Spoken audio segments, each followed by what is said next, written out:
Hello friends समस्ते केमती अच्छा फ्रेंड्स आम देश में आउ फर्स्ट टाइम होता ना जो सेकेंड टाइम मत पुराना नोट बंद होगा जाऊँगी नहीं फ्रेंड्स यही नोट गुड़ाक है पुराना 5 rupees note and 10 rupees note and 100 rupees note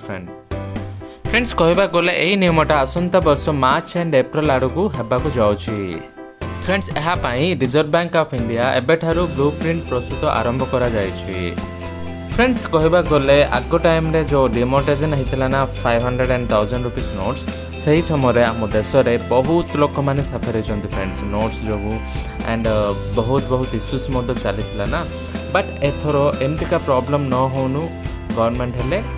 जागृत नौ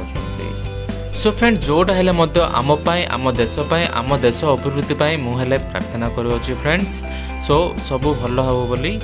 सो फ्रेंड्स ये अपडेट आपण जनइबा है वीडियो हेले मु करिछि फ्रेंड्स ये वीडियो जदि पसंद है वीडियो को लाइक करंतु बा शेयर करंतु एंड यहाँ पर interesting topics and useful topic पाई मो चैनल को सब्सक्राइब करंतु friends thanks for watching so friends coming days भल भल वीडियोस एंड आपण मानकु यूजफुल वीडियोस करबा को मु चाहूची फ्रेंड्स सो आपण मानको सपोर्ट हेले मते निश्चय दरकार फ्रेंड्स सो मो चैनल को सब्सक्राइब करंतु एंड सपोर्ट करंतु फ्रेंड्स थैंक यू।